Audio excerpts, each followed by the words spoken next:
ವೀಕ್ಷಕರೆಲ್ಲರಿಗೂ ಶುಕ್ರನ ಮಹಾಗೋಚರ ವಿಶೇಷ ಕಾರ್ಯಕ್ರಮಕ್ಕೆ ಸ್ವಾಗತ. ವೀಕ್ಷಕರೇ, ವೈದಿಕ ಜ್ಯೋತಿಷ್ಯದಲ್ಲಿ ಗುರುವಿನ ನಂತರ ಶುಕ್ರವನ್ನು ಎರಡನೇ ಅತ್ಯಂತ ಮಂಗಳಕರ ಗ್ರಹವೆಂದು ಪರಿಗಣಿಸಲಾಗಿದೆ. ಈ ಗ್ರಹವು ವಿಶ್ವದಲ್ಲಿ ವಾಸಿಸುವ ಎಲ್ಲಾ ಜೀವಿಗಳಿಗೆ ಯಾವಾಗಲೂ ದಯೆ ತೋರುವುದು ಎಂದು ನಂಬಲಾಗಿದೆ. ನವಗ್ರಹಗಳಲ್ಲಿ ಒಂದಾದ ಶುಕ್ರನನ್ನು ಅದೃಷ್ಟದ ಗ್ರಹ ಕರೆಯಲಾಗುತ್ತದೆ. ಜನ್ಮ ಕುಂಡಲಿಯಲ್ಲಿನ ಪ್ರೇಮ ಸಂಬಂಧಗಳ ಲೆಕ್ಕಾಚಾರ ಮಾಡುವಾಗ ಈ ಗ್ರಹವನ್ನು ಪರಿಗಣನೆಗೆ ತೆಗೆದುಕೊಳ್ಳಲಾಗುವುದು. ಆದ್ದರಿಂದ ಶುಕ್ರ ಸಂಚಾರ ಜ್ಯೋತಿಷ್ಯದಲ್ಲಿ ಪ್ರಾಮುಖ್ಯತೆ ಪಡೆದಿದೆ. ಶುಕ್ರವು ಆನಂದ ಮತ್ತು ಸೌಂದರ್ಯದ ಆಕರ್ಷಣೀಯ ಗ್ರಹವಾಗಿದೆ. ವೈದಿಕ ಜ್ಯೋತಿಷ್ಯ ಶಾಸ್ತ್ರದ ಪ್ರಕಾರ ಯಾವುದೇ ವ್ಯಕ್ತಿಯು ತನ್ನ ಜಾತಕದಲ್ಲಿ ಶುಕ್ರನ ಬಲವಾದ ಸ್ಥಾನವನ್ನು ಹೊಂದಿದ್ದಾನೆ, ಅವನ ಅಥವಾ ಅವಳ ಜೀವನದಲ್ಲಿ ಎಲ್ಲಾ ರೀತಿಯ ಐಷಾರಾಮಿ ಮತ್ತು ಭೌತಿಕ ವಸ್ತುಗಳ ಸಂತೋಷಗಳನ್ನು ಅನುಭವಿಸುತ್ತಾನೆ ಮತ್ತು ಪಡೆಯುತ್ತಾನೆ. ಆದರೆ ಜಾತಕದಲ್ಲಿ ಶುಕ್ರನ ದುರ್ಬಲ ಸ್ಥಾನವು ಪ್ರೇಮ ಸಂಬಂಧಗಳಲ್ಲಿ ವೈಫಲ್ಯ, ವೈವಾಹಿಕ ಜೀವನದಲ್ಲಿ ಅಪಶ್ರುತಿ, ಕಣ್ಣುಗಳಿಗೆ ಸಂಬಂಧಿಸಿದ ಸಮಸ್ಯೆಗಳನ್ನು ಮಾತ್ರ ನೀಡುತ್ತದೆ. ಜ್ಯೋತಿಷ್ಯ ಶಾಸ್ತ್ರದ ಪ್ರಕಾರ ಶುಕ್ರ ಗ್ರಹವು ಇದೇ ವರ್ಷ 2026 ಮಾರ್ಚ್ ತಿಂಗಳಿನ 2ನೇ ತಾರೀಕಿನ ದಿನ ರಾತ್ರಿಯ 12:38 ಮೀನ ರಾಶಿಯನ್ನು ಪ್ರವೇಶಿಸಲಿದೆ. ಶುಕ್ರನು ಮಾರ್ಚ್ ತಿಂಗಳಿನ 26ನೇ ತಾರೀಕಿನವರೆಗೆ ಮೀನ ರಾಶಿಯಲ್ಲಿ ಇರುತ್ತಾನೆ. ಮೀನ ರಾಶಿಯಲ್ಲಿ ಚಲಿಸಲಿರುವ ಶುಕ್ರನ ಪ್ರಭಾವದಿಂದಾಗಿ ಕೆಲವು ರಾಶಿಗೆ ಸೇರಿದ ಜನರಿಗೆ ಸುಖ, ಸಮೃದ್ಧಿ ಹಾಗೂ ಧನ ಸಂಪತ್ತಿನಲ್ಲಿ ಸಾಕಷ್ಟು ವೃದ್ಧಿಯಾಗುವುದರೊಂದಿಗೆ ಅತ್ಯಂತ ಶುಭ ಫಲಿತಾಂಶ ದೊರಕುವುದು. ಹಾಗೆ ಇನ್ನೂ ಕೆಲವು ರಾಶಿಯವರಿಗೆ ದುರಾದೃಷ್ಟ ಎದುರಾಗಲಿದೆ. ಜ್ಯೋತಿಷ್ಯ ಶಾಸ್ತ್ರದಲ್ಲಿ ಶುಕ್ರ ಗ್ರಹವು ಹಣ, ಐಶ್ವರ್ಯ, ವೈಭವ, ಸಮೃದ್ಧಿ, ಬೌದ್ಧಿಕ ಸುಖವನ್ನು ಕರುಣಿಸುವ ಗ್ರಹ ಎಂದು ಕರೆಯಲಾಗುತ್ತದೆ. ಯಾವಾಗ ಶುಕ್ರ ಗ್ರಹವು ತನ್ನ ಚಲನೆಯನ್ನು ಬದಲಾಯಿಸುವುದೋ ಇದರ ಪ್ರಭಾವವನ್ನು ಎಲ್ಲಾ 12 ರಾಶಿಗೆ ಸೇರಿದ ಜನರ ಮೇಲೆ ಒಂದಲ್ಲ ಒಂದು ರೀತಿ ನೋಡಬಹುದಾಗಿದೆ. ಶುಕ್ರ ಗ್ರಹವು ಪ್ರತಿ 23ರಿಂದ 27 ದಿನಗಳಿಗೆ ಒಮ್ಮೆ ತನ್ನ ಸಂಚಾರವನ್ನು ಬದಲಾಯಿಸುವುದು. ಶುಕ್ರನ ಪ್ರತಿಯೊಂದು ಸಂಚಾರವು ಜೀವನದಲ್ಲಿ ಮಹತ್ವಪೂರ್ಣವಾದ ಬದಲಾವಣೆಯನ್ನು ತರುವುದು ಎಂದು ಹೇಳಲಾಗುತ್ತದೆ.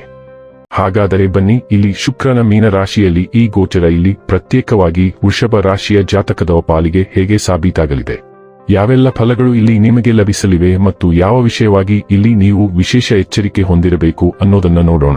ಎಂದಿನಂತೆ ನಮ್ಮ ವಿನಂತಿ ಎಂದರೆ, ನೀವಿನ್ನೂ ನಮ್ಮ ಚಾನೆಲ್ ಅನ್ನ ಸಬ್ಸ್ಕ್ರೈಬ್ ಮಾಡಿಲ್ಲವೆಂದರೆ ದಯವಿಟ್ಟು ಈಗಲೇ ನಮ್ಮ ಚಾನೆಲ್ ಅನ್ನ ಸಬ್ಸ್ಕ್ರೈಬ್ ಮಾಡಿ.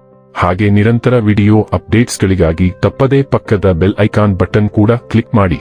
ವಂಶ ಪಾರಂಪರ್ಯ ಜ್ಯೋತಿಷ್ಯರು ನಂಬರ್ 1 ವಶೀಕರಣ ಸ್ಪೆಷಲಿಸ್ಟ್. ವೃತ್ತಿ, ಉದ್ಯೋಗ, ಮದುವೆ, ಹಣಕಾಸಿನ ಸಮಸ್ಯೆ, ವ್ಯಾಪಾರ, ಆರೋಗ್ಯ ಸಮಸ್ಯೆಗಳಿಗೆ ಫೋನಿನ ಮೂಲಕ ಪರಿಹಾರ.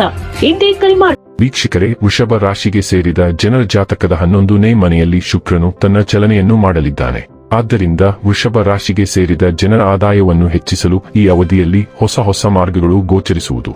ಹಾಗೆ ಶುಕ್ರನ ಶುಭ ಪ್ರಭಾವದಿಂದಾಗಿ ನೀವು ಹಳೆಯ ಹೂಡಿಕೆಗಳಿಂದ ಹೆಚ್ಚಿನ ಧನ ಲಾಭವನ್ನು ಪಡೆಯುವುದರೊಂದಿಗೆ ಬಲವಾದ ಸಂಪರ್ಕಗಳನ್ನು ನಿರ್ಮಾಣ ಮಾಡಲು ಈ ಅವಧಿಯಲ್ಲಿ ಸಂಭವವಿದೆ. ನಿಮ್ಮ ಲಗ್ನ ಮತ್ತು ಆಡಳಿತ ಗ್ರಹವಾದ ಶುಕ್ರನು ಪ್ರಸ್ತುತ 11ನೇ ಮನೆಯ ಮೂಲಕ ಪ್ರಯಾಣಿಸುತ್ತಿದ್ದು ಎಲ್ಲಾ ವೃಷಭ ರಾಶಿಯವರಿಗೆ ಇದು ಉತ್ತುಂಗದಲ್ಲಿದೆ. ಇದು ಬಹಳ ಆಶಾದಾಯಕ ಸಮಯ.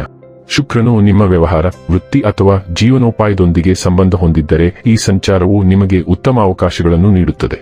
ಮೀನ ರಾಶಿಯಲ್ಲಿ ಈ ಶುಕ್ರ ಸಂಚಾರದ ಸಮಯದಲ್ಲಿ ನೀವು ಸ್ನೇಹಿತರೊಂದಿಗೆ ಪ್ರಮುಖ ಸಂಭಾಷಣೆಗಳನ್ನು ನಡೆಸುತ್ತೀರಿ, ಏಕೆಂದರೆ ಅವರಿಂದ, ನಿಮ್ಮ ತಂದೆಯ ಕುಟುಂಬದಿಂದ ಮತ್ತು ನಿಮ್ಮ ವ್ಯಾಪಾರ ಜಾಲದಿಂದ ನಿಮಗೆ ಸಾಕಷ್ಟು ಆಹ್ವಾನಗಳು ಸಿಗುತ್ತವೆ. ನೀವು ಭೌತಿಕವಾಗಿ ನಿಮಗೆ ಬೇಕಾದುದನ್ನು ಪಡೆಯುವ ಸಾಧ್ಯತೆಯಿದೆ ಮತ್ತು ವೈಯಕ್ತಿಕವಾಗಿ ಮತ್ತು ವೃತ್ತಿಪರವಾಗಿ ಪ್ರಗತಿ ಸಾಧಿಸುವಿರಿ. ನಿಮ್ಮ ಚಿಕ್ಕಪ್ಪ ಮತ್ತು ಅಕ್ಕ ಕೂಡ ಬಹುಶಃ ಏಳಿಗೆ ಹೊಂದುತ್ತಾರೆ ಮತ್ತು ನೀವು ಅವರೊಂದಿಗೆ ನಿಕಟ ಸಂಬಂಧವನ್ನು ಹೊಂದಿರುತ್ತೀರಿ.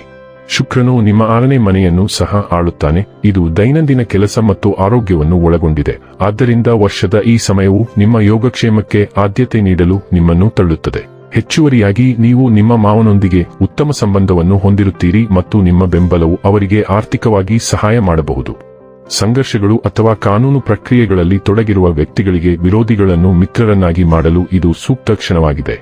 ಕೊನೆಯಲ್ಲಿ ವೃಷಭ ರಾಶಿಯ ಸ್ಥಳೀಯರಿಗೆ ಮೀನ ರಾಶಿಯ ಮೂಲಕ ಶುಕ್ರನ ಸಂಚಾರವು ನಿಮ್ಮ ಗುರಿಗಳು ಮತ್ತು ಕನಸುಗಳು ನನಸಾಗುವ ಸಂತೋಷದಾಯಕ ಮತ್ತು ಪ್ರತಿಫಲದಾಯಕ ಸಮಯ.